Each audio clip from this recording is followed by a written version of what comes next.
up to put in place measures. But the concern, and coming back to this case, the handling of from the moment that container was open, the handling of that scene and the movement of the drugs up to the 23rd, in fact, of June. So they were deposited at your offices, Port Shepstone, on the 22nd. But we know on the 23rd that it's only on the 23rd that they are booked in the SAP 13, Port Shepstone, and they're putting evidence back. So at least up to that point, everything was done wrong. And that's the evidence before us, and there's been an acceptance. Everything was done wrong. My question is, it sounds from what you're saying, and I'm not saying it's your fault, it's just trying to understand the systemic issue and how does one fix it, that you are ahead, but you have no sight whatsoever of this botched up drug bust, the mess that happened. And your officers, because you're sitting where you're sitting, you don't have sight of it, and you're completely dependent on maybe Brigadier Nyuswa, who's your number 2, to give you a sanitized report. He gives you a sanitized report. And your system they suggest from your explanation that you have absolutely no way of knowing, and therefore no way of holding anyone accountable for the mess that happened, because you have no sight, but you're completely dependent on what others tell you. Am I correct in characterizing that's what it means from your evidence? Commissioner, since I'm not operational, I am dependent on other members to report to me. And then it is expected to me, if a report is placed on my table with a non-compliance of prescripts, I must give a direction that consequence management must be done. And when you look at the policy of this consequence management, is a line management function. And you don't have a system to conduct random, or to get others to instruct, you instruct as the head, random audits of operations or activities, and then inform yourself in that way and of course it will be random, but get in a way informed about what in fact are your officers doing on the ground. As I've indicated, Commissioner, that number one, let me start by saying I do not have what is called an inspectorate at the province. What happened is that when we got the AXA audit, we have people that are looking into the AXA aspects that are giving me reports so that we can rectify. But as I've indicated earlier, that at the unit, the team leader conducts certain inspections. The unit commander must do inspections. Once in 3 months, the brigadier will take a team. For example, with organized crime, SOKI, there are 5 offices. The brigadier will take all the unit commanders that are colonels, sometimes with lieutenant colonels, and go and do an inspection in a specific office. If there are serious challenges there, he will bring them under my attention to advise or deal with issues if there is a recommendation of a consequence management or any, what are we calling it, contravention of the prescripts. But if it is not brought under my attention, then it's a problem, because these are the people who must assist me. Thank you, General. Advocate Silo, can I follow up on this issue? And I may be getting ahead of you. Please indulge me. General, you've responded to Commissioner Baloyi in general terms. I don't want to be over-technical, so I want to be specific and deal with the day in question when the suspected cocaine was stored at Port Shepstone. When it gets stored, you were there, you were present, am I correct? Yes, I was standing in front. And you could see that the suspected cocaine was not bagged in exhibit bags in accordance with the prescripts. I don't even need to read the instruction note. You said you are an experienced detective. You did your detective course many years ago. And I'm assuming it hasn't changed. Exhibits must be bagged. Am I correct? Is that a fair statement? The issue of the bags came late. No, I'm not talking about the issue of the bags. I'm talking about you understand that exhibits have to be put in Correct. exhibit bags. Correct, Commissioner. Without even looking at the instruction. That part you know. I understand. So in your presence, you saw that these suspected drugs were just being put in this safe. They were counted, these bags, one of the time, and put in the safe. And that was not in accordance with prescripts, even as you know them. The IO, I think there is this thing of, I want to say, out of ordinarily of necessity. By then, I was standing in front of the building when they were packing these exhibits. And then I became aware when the investigating officer came to sign for the keys, in that then they recounted the exhibits and packed them and booked them in the SAP 30. And then also my brigadier was aware. General, why are you avoiding the issue of on the day in question? I'm not on the following day when they come to Devon to fetch the keys. I'm saying on the day in question, before they give you the keys, you are there as they are storing these exhibits in the safe. Yes, I was At standing that in front time, of the did you not building. notice that the prescripts were not being complied with? It never crossed my mind that they were never done. It was after the effect. So at the time, you did not observe that they were not complying with the prescripts. Is that your answer? They were not packed, yes. You were not aware. And then you say you became aware the following day. Yes, Commissioner. Now, coming back to Chair's question, this is something that you now become aware of. Did you take any action against those officers? I didn't personally take any action. Did you instruct those below you to take appropriate steps? I think it's a mistake that I did, but Brigadier Nyuswa Please became do aware. this. Please answer yes or no first and then explain. I'll give you the opportunity to explain. Because what often happens, witnesses do the explanation and then they say, what was the question again? Because we got lost in the explanation. So to make it easy for you, you can answer the question and then give your explanation. If the Commissioner wants me to answer in a yes or no, I'll say I didn't take action. Yes. Hence, my deputy was aware. I expected him to take action. And when he didn't take action, because you were aware that prescripts were not followed and your deputy did not take action, what did you do about that? My mistake was not to make a follow-up if he did take the action. Yes. That's my response, Commissioner. General, I may be mistaken in my recollection of evidence, including yours. I thought the evidence is that you did, once you found these things or you saw them being put in the safe, but you saw them in the safe. So it's not a case of you did not see these exhibits on the day, on the 22nd. You saw them. You had physical sight of them before the safe was locked and you took the key. That's my recollection of the evidence. If that is what I've said, Commissioner, Yes. I will say yes, because some of the things I can't recollect properly. Yes. But if I'm assisted, as the Commissioner is saying, Then you would have known on the 22nd that they were not sealed in evidence bags. You didn't find out for the first time on the 23rd.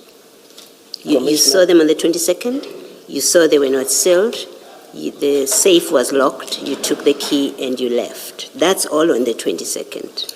Commissioner, can I be offered the opportunity not to respond to that question? Hence, I've indicated in the opening that already I'm being investigated disciplinary in terms of the disciplinary processes, and also the issue of the non-compliance of policy does not amount to corruption, criminality, political interference, and those things. So I therefore humbly request that I mustn't respond to that question. It might come back and bite me with these disciplinary investigations. Okay, look, I think if that's where you want to leave it, then you leave it to the commissioners to draw their inferences from your answer. And I'm happy to leave it at that, if you're comfortable with that. But I want to explain that the question is relevant because we are trying to make sense. We're trying to make sense of all the anomalies that happen. What do they explain? Is it incompetence, as Mr. Mpofu said in the morning? Is it incompetence, this particular conduct? Is it a result of incompetence? Or it is a result of a calculated plan to achieve certain outcomes? That's why this question about how the exhibits were treated. That's why it's been canvassed with all the witnesses, including you, and that's why I'm raising it with you. It's because we're trying to determine that. But you're happy to answer the way, to leave it where it is. It's your right to do that. Thank you. Because it's an HR-related thing, and I've been served with a notice of investigation in relation to the storage and theft commissioners. Yeah, I'm sorry, I'm unable to answer that question. We'll record it as such. Thank you. Thank you, Commissioners. Just then to conclude on that paragraph 12, we can record as a fact that you, as the head DPCI, did not designate or approve the Port Shepstone officers to maintain an SAP 13 register. You did not take the steps contemplated in 12.1. You've never done that. I don't understand the question, Commissioners. We are back at our national instruction at page 30. Okay. And just to close that up, that whether you knew then that you would have to approve premises for purposes DPCI keeping separate SAP 13 register as contemplated in 12.1, you never did that. You never gave such an approval in respect of the Port Shepstone offices. If you look at my statement, I said I think there is. So the issue of approval, when I read this thing, it say head DPCI. And I'm saying that, so you're saying it speaks to the head of the DPCI, which is national? Is that what you're suggesting? It say or head DPCI. So what happened is that I agreed based on the recommendation by the brigadier for these exhibits to be stored there. But you didn't have this conversation about whether or not Port Shepstone had been appropriately designated in terms of 12.1 with the brigadier, did you? So that conversation didn't arise between you and Brigadier Nyuso? It never arose. And I say you personally have never approved the offices for that purpose, to have an SAP 13 property register. At the office? At the office, No, yes. I didn't. And you are not aware if it is the head of the national DPCI had approved such offices for that purpose. You are not aware of that approval either. So if we go then back to your statement at page 16, question 2.7. A question was posed there at page 16, whether there was a proper exhibit register kept at the DPCI Port Shepstone offices. If there was not, you are required to provide details of why an exhibit register was not kept. And your response is, I'm unable to provide a definitive response to this issue. This falls within the purview of the unit commander who appoints an SAP Clerk 13 who will be in charge of the exhibits. Do you see where I'm reading your response? Yes, Commissioners. Will you accept that response is wrong in the context of paragraph 12 of the national instruction? It does not fall within the purview of the unit commander. Are you prepared to accept that? No. Okay. So where is the correctness in your answer here that to the question whether a proper exhibit register was kept at the DPCI Port Shepstone offices, where you say this is the responsibility of the unit commander? On what basis do you say that? To ensure that a facility such as the DPCI Port Shepstone offices maintain such a register? As far as I can recollect, Commissioners, when I look at, I think, Colonel Prinslo's evidence, he said he appointed this one to have the keys and deal with the storage of things in the safe. But the issue of the SAP 13, while there is this national instruction that talks to this, I'm not sure if the national head has delegated those powers to any other persons to do so, but as far as I know, the unit commander can appoint an SAP 13 clerk register. At the offices? Yes, can appoint, as far as I know. Are you able to perhaps guide us to a prescript that would so inform us? Hence I'm saying, as far as I know, I can't give you a prescript, but as far as I know, a unit commander can appoint a SAP 13 register. Not register, clerk. To deal with the unit commander you reference, is this a unit commander in the DPCI or what DPCI, kind of unit? DPCI? At the DPCI offices. But like, yes. For example, Lieutenant Colonel Prinslow can do that appointment. Of a clerk, but that's not speaking to the requirements of paragraph 12, designating that office to maintain an SAP 13 register. And yet here your answer, you say that falls within his purview. And I'm saying that can't be correct. And I accept that you may have not known then, but now it has been shared with you and you must accept that is factually incorrect. As I've indicated that I was not privy to all the national instructions. Okay. I said some. So certain things in the execution of your duties, you will make mistakes. And then I believe as human beings, we can't be perfect, all of us. I accept that. Yes. Hence, according to my understanding, the unit commander can. But I see this national instruction and the paragraph that you are reading, that they don't correlate, but that is as far as I know. I don't even have a prescript that I can refer to, but that is, it was just knowledge. Okay. Then let's move to 12.2. I'm interested in A, sub A.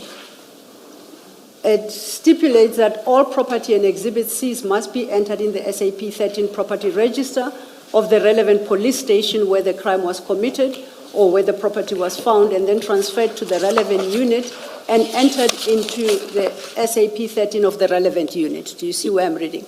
You say question 2.2? No. I'm back, sorry, to page 30 of the, back in the national instruction. My apologies. Okay. Page 30. Yes, We have dealt Commissioner. with paragraph 12, sub 1. I am now inviting us, well, it's got two sub 1s, but the first one, I'm inviting us to consider 12, sub 2, property dealt with by the DPCI. Okay, Commissioner. Now, I say that you are at least familiar with that requirement of entry into SAPS 13s where at a relevant police station, emphasis, where SAPS of the relevant unit, where they are transferred to. You are familiar with that requirement? Correct. Yes, Commissioner. Now, during the storage of these drugs, and in your presence, there was no compliance with that they be entered into SAP 13. Which SAP 13, Commissioner? As contemplated in 12.2a, where they've been transferred to. 12.2a. Commissioners, when the exhibits were seized, they were booked at Isipingo. They were booked at Isipingo and booked out immediately. Yes? Yeah, so for me, that is compliance at the relevant police station. But then they were subsequently transferred to Port Transferred. Shepstone offices. Yes, and then hence I said I'm unable to answer that question Commissioner Baloyi was asking me, in that when Warrant Officer Mpangase came to sign for the case, the exhibits were backed and booked at SAP 13 at Port Shepstone. I think I want to leave it there. My question really was, you are aware of the contents of 12.2a. You are aware. They are standard regarding handling of exhibits, whether it arises from is this instruction or another. That is how it happens.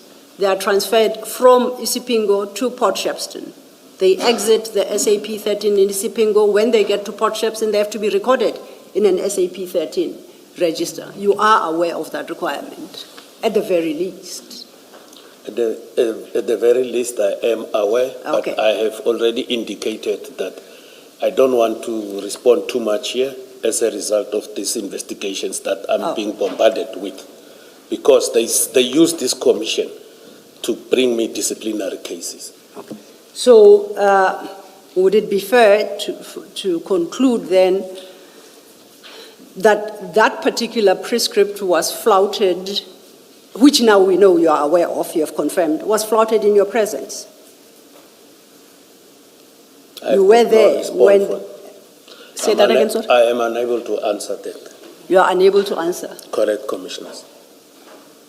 Which part of the question is creating difficulty? The one you asked me, Commissioner. I think, Mr. Law, it is, I think, properly construed. He refuses to answer the question. Can we proceed on that basis? Do we accept Commissioner Baloyi's suggestion that you refuse to answer the question? Chair. Yes, Mr. Mbofu. Yeah, Chair, maybe to save the time of the Commission so that we don't go through this painfully again. This witness, if he feels that there is a question put to him whose only value is to expose him to disciplinary action but has nothing to do with the mandate of the Commission in his view, then he will be uncomfortable to answer that.